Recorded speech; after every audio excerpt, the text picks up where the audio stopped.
Hello, you're watching 18 WJTS News. I'm Joy Holt. Thanks for tuning in. In top stories happening around the area, a local hardware store will close its doors at the end of this month. The city of Rockport has a new chief of police, and voting for early primaries is set to begin next week.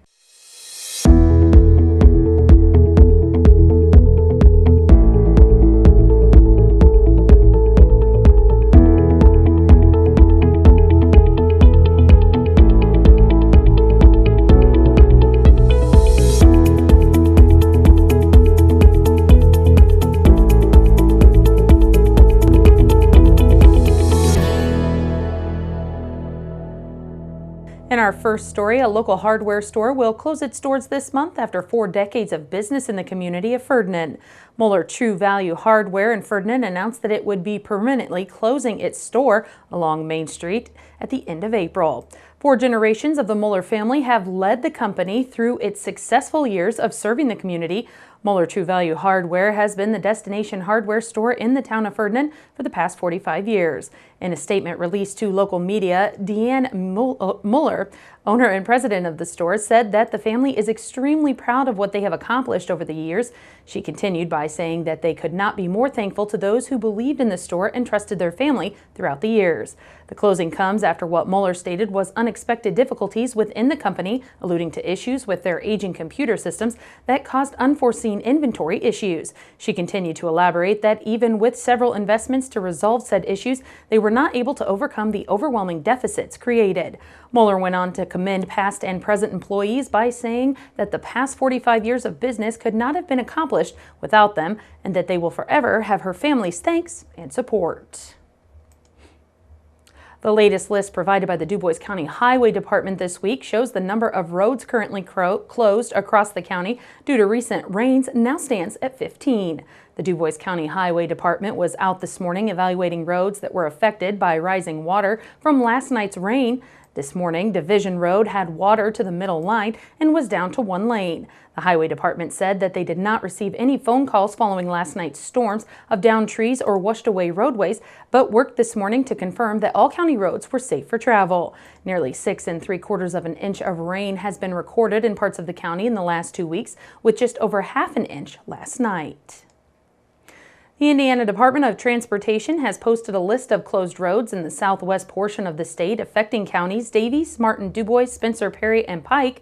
A complete listing of county road closings can be found at WJTS.tv. The city of Rockport has a new chief of police following the swearing-in of Chief Overfield this week. Chief Overfield said he plans to accomplish as much as he can in his new position, starting with building careers for new officers. There's a lot that I want to get out of my time here. Hopefully we can accomplish a lot of different things here. I'd like to see the Rockport Police Department turn into more of a career department instead of what it's been. To my understanding, over the past several years, is more of a stepping stone. A lot of people come here to get the experience, get the training, and then go to larger agencies. Hopefully that comes to an end. Hopefully we find people who want to come here and stay. And like many communities across the state, Chief Overfield plans on making the fight against drugs a main campaign. One of the biggest things that my understanding is a big problem for Rockport right now is drug problem. I don't think that that's anything that's really different from any other community. So I've got a very extensive drug enforcement background, so I think that's one of the things that we'll tackle first and foremost. Overfield, who has served in law enforcement for the past 26 years, began his career as a state police trooper in Kentucky and worked most recently as an investigator with the state of Indiana before being hired as Rockport's new chief of police. Indiana residents have less than a week left to register to vote in the May 8th primary election.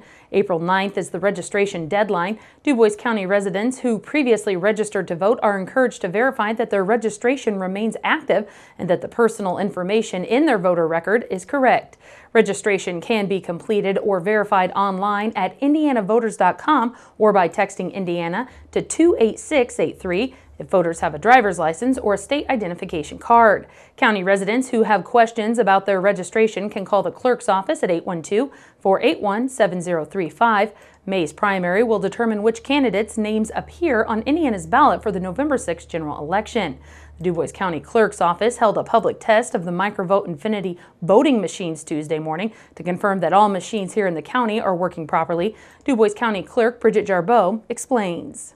So every year before the election day, be it for the primary and again for the fall, we turn around and we must, by state statute, we have to have a public test.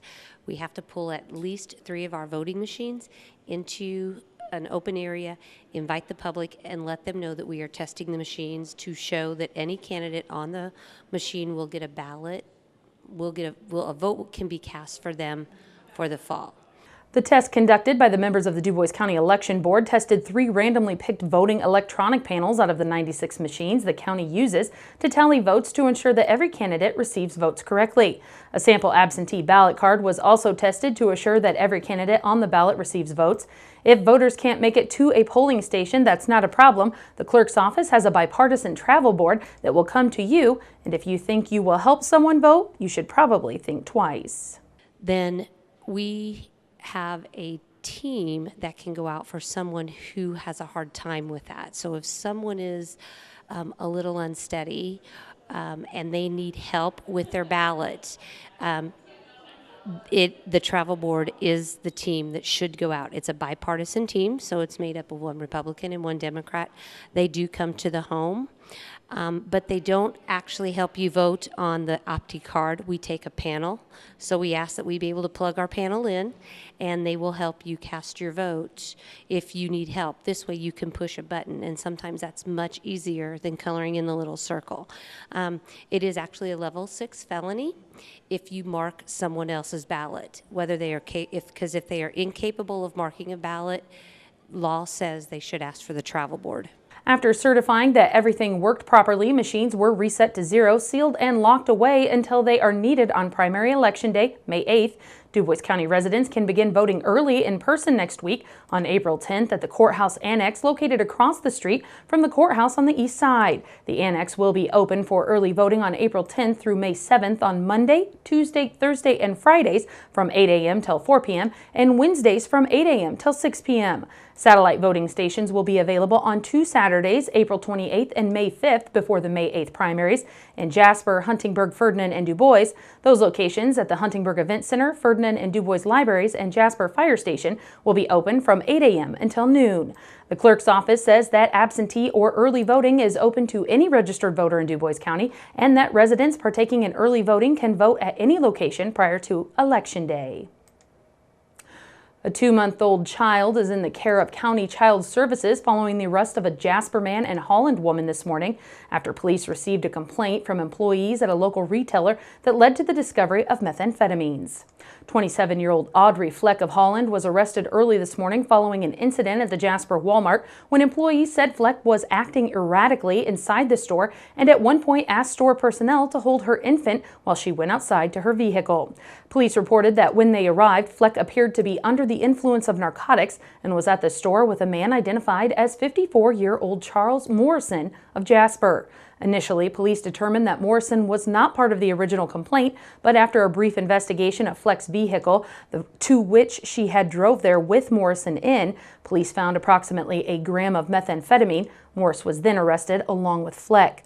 Due to the state of Fleck's impairment, her 2-month-old daughter was removed from her custody by the Dubois County Department of Child Services. Fleck was charged with level 6 felony counts of possession of methamphetamine and neglect of a dependent.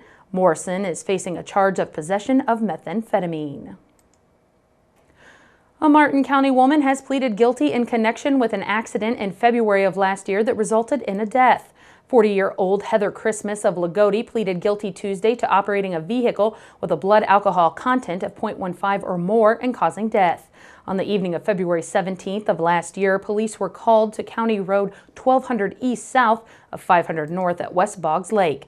Police said when officers arrived, Heather's mother, Joyce Christmas of Lagodi, was still in the car, and deputies immediately went in to extract her. She was taken to Davies Community Hospital and pronounced dead. Authorities determined Heather Christmas was the driver of the car. It went off the road and hit several cable barriers and went into the water. Reports say Heather Christmas's blood alcohol content tested at 0.25%. She faces a sentence of 5 years. A sentencing hearing is set for June 11th. And in state news, people in Indiana will soon receive a new Medicare card in the mail, one without a Social Security number on it. The Federal Centers for Medicare and Medicaid Services is required to remove Social Security numbers from all Medicare cards by April 2019. The federal government will start mailing cards to Hoosiers after June 2018. The agency is replacing Social Security numbers with a unique Medicare number. It's all an effort to prevent fraud, fight identity theft, and keep taxpayer dollars safe. The Social Security Number Fraud Prevention Act of 2017 restricts the inclusion of Social Security numbers on documents mailed by the federal government. The Centers for Medicare and Medicaid Services has faced criticism for printing Social Security numbers on mailed materials, which creates a target for identity thieves. That's been a look at your news. Stay tuned. Your local forecast and weather outlook is up right after this.